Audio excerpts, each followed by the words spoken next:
Hey, what's up? I'm Leonard, and we are going to talk about unions and guilds for filmmakers. Yes, I am a union member, and I am a member of IATSE Local 600. There are multiple unions and guilds that are for every department of the film industry. Even producers have their own guild. This video is mostly going to cover unions for below the line. If you aren't familiar with the terms above the line and below the line, they are two categories that include the types of filmmakers and crew. Above the line refers to those that are considered the creatives and the executives. Those people are directors, writers, producers, and actors. Below the line is all the crew, which are, grips, electrics, stunts, special effects, camera, hair, makeup, transportation, and everybody else. Now, the cinematographer is in a unique position because they have a foot in on both sides of the line. They work closely with the director to determine the visual look and feel of the project, but they are also the head of most of the crew that is below the line. For my international viewers, this video will only be covering unions and guilds in the United States and Canada, but some of this information could still be applied to your country. I'll also be talking about when in your career is a good time to join a union or a guild. First, why would you want to join a union? Well, if you want to work on any big budget movie or TV show or even commercial, you will have to join the union. Almost all the movies that you watch in the theater or shows that you watch on TV are all union, including movies and shows on Netflix, Hulu, Amazon, Apple TV+, Disney, all the streaming services, they're all union shows. Even indie films can be union. Let's briefly talk about the guilds for people that are the above the line. There is the DGA for directors and assistant directors, the WGA for writers, SAG-AFTRA for actors, and PGA for producers. My experience in the film industry is mostly below the line and more recently as a cinematographer, so I kind of crossed that line a little bit, but mostly I've worked as a first AC, and so I don't know much of these guilds and what is required to join them. They all have their very specific hours, credits, or a specific amount of lines that have to be said if you're an actor to join those unions or guilds. I believe that a lot of this information is made available on their specific websites, and I will post some of them in the description below. One of the things that is different with unions and guilds is that many of the guilds, such as the DGA, WA, and SAG-AFTRA, is that once you become a member, you are technically not allowed to work on non-union jobs anymore. You can only work on union jobs, technically. Now let's move on to the main part of this video and let's talk about the crew member unions, the below the line. In the United States and Canada, there is one major union that covers almost all the departments of the film industry, and that union is called IATSE, which stands for International Alliance of Theatrical Stage Employees. Within IATSE, there are many different locals that are for each department. Some locals have more than one department in them. For example, here in Los Angeles, Local 80 is for grips, craft services, and first aid. Each state has its own local for each department, and even regions or cities of the state may have their own local for the same department.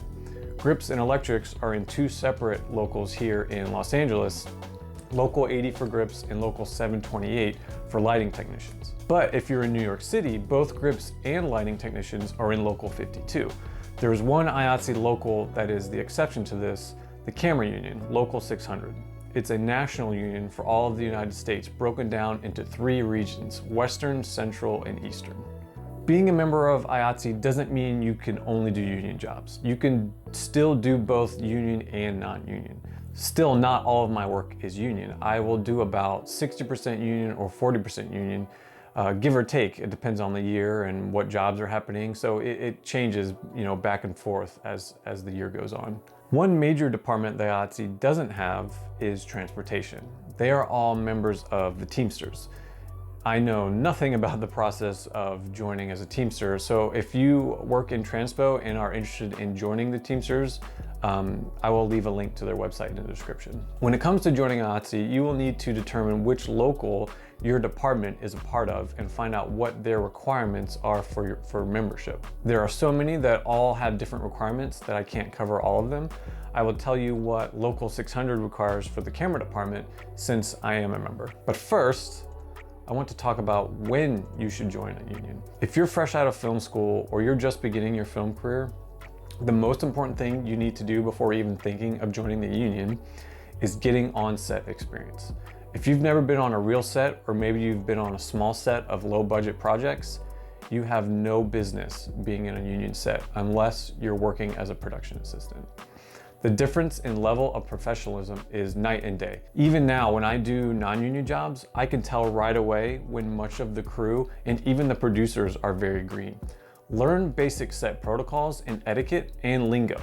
Gain experience in your chosen department. Now let's say you've been working regularly and you're starting to make a living for the past year or two, and you're doing mid-tier budget jobs. You've gained enough experience and you're good at your job. Still, I would say don't get worried about joining the union as fast as you can.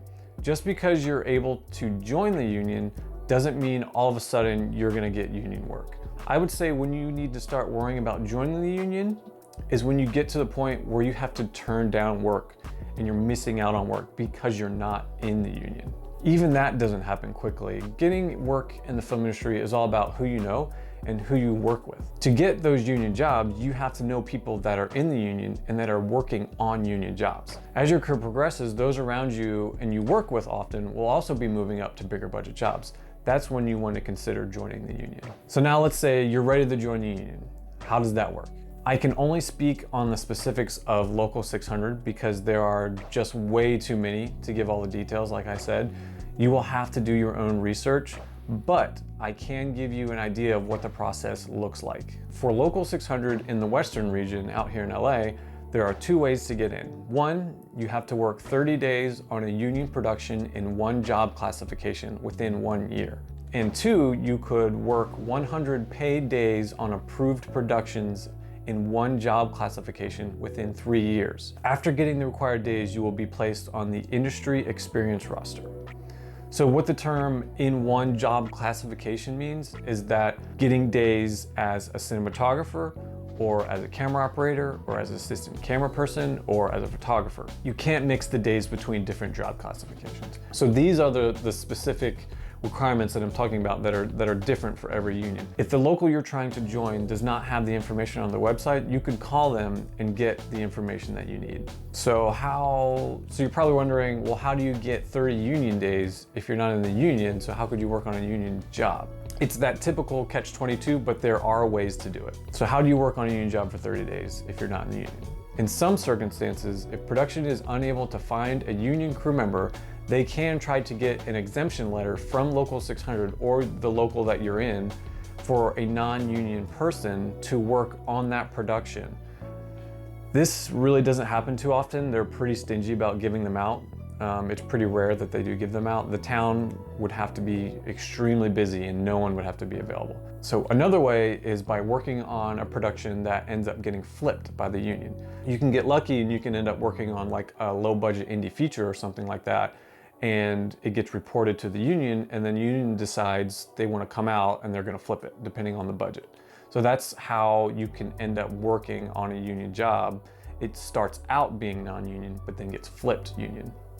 So if you're low budget feature and you suspect they have way more money than they are leading on, crew members can call union rep, and if the union feels that they should be a union production, they will come out to the set physically and flip the show union. They'll talk to the producers and make them flip union.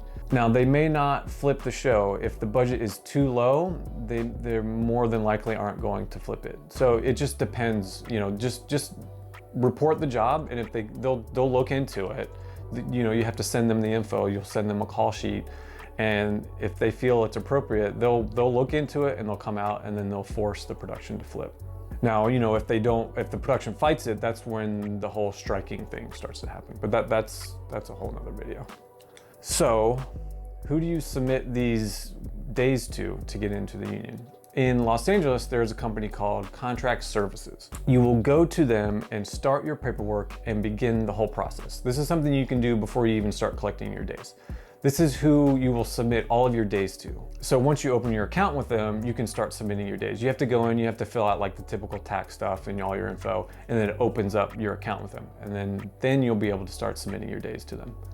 So if you're doing jobs and getting paid through a payroll company, each payroll company has a form on their website that you can fill out, and then they will send all of your days that you've worked to contract services for you. And if you're getting paid through invoice or a 1099, you will have to send them letters signed by the producers of the job you worked on, and it'll have to specify how many days you worked, how much you were, I believe you have to say like how much you were paid, or that you were paid, and that you worked on these amount of days with these dates, and then have the actual producer sign it, and you can submit for your non-union days that way. Be warned, contract services will decline a lot of the days that you submit. You will have to work well more than the required 100 non-union days in order to get enough approved. Luckily, you will have 3 years to do it. This is how I was able to join the union. I must have submitted around 200 days, give or take, before I got enough to be approved, before I got the actual 100 days of approved days. I have heard recently that they are getting more strict about the days that they accept. So just be prepared that you will probably have to work a lot of days and submit a lot of days before you actually get the 100 that you need. So now let's say you've been working hard, you've gotten all your days approved. Make sure you have at least a couple $1,000s saved up for your union initiation fees. Each different classification in Local 600 paid different initiation fees. So some of the classifications for Local 600 are utilities, loaders, still photographers, assistant camera operators, and cinematographers. So each local is going to have different fees, and I'm not sure that I can tell you what those fees are, because for a lot of them I don't know, but also I don't know that I'm allowed to tell you what Local 600 fees are because it's not public information. But I will say it's expensive and it's thousands of dollars, and you will have to pay a portion of it up front. But luckily, what Local 600 does, and I believe a lot of the locals do, is that they will let you have a monthly payment plan that's interest-free for like 2 years. So you can break up your initiation fee, which helps a lot financially. But don't worry, because once you're in and you're starting to do union jobs, you will make more money, because that's part of one of the good things about the union is that they negotiate for better pay. So once you're doing more and more union jobs, you can easily pay for your initiation fees and also your like quarterly or yearly dues, however your local splits up your dues. So like I mentioned, there are also dues that are in addition to your initiation fee. Those are all different from each local, and the frequency, like I said, may differ as well. For Local 600, we do quarterly dues. I can't, again, I'm not sure I can tell you what they are, but it's not very much. If you're working all the time, it's not even a thought in my mind. I just have it automatically paid from my account every quarter. So one final part of the union process is safety classes. So contract services also requires you to take a bunch of different safety classes. The safety classes that you will take will be determined by what your crew position is, and what classes you will specifically take. Camera assistants have to do classes on process trailers, using lifts and other safety subjects. You do get paid to take these courses. It's not very much, but it's something. And most of them are online nowadays. So every couple years you will have to retake some of the general safety classes to keep your membership up to date. I actually just got a letter from Contract Services in the mail just a few days ago that I have to retake one of my safety classes. And they're usually only about like an hour or 2 hours. Some of the longer ones can be 3 hours, but they're like most are like an hour or two. So, and then they give you a deadline by the time you have to do it. So I'm gonna have to when I have some free time, I'll have to take my safety class. So that's kind of it on the whole unions process. If you're serious about working in the film industry in Hollywood or, in Los Angeles, Chicago, wherever, if you wanna work on big budget productions, whether it's, movies, TV, or even commercials, and even music videos, there are union music videos. I've done some. And so if you want to work on big jobs like that, you have to join the union. You cannot work on those jobs without being in the union.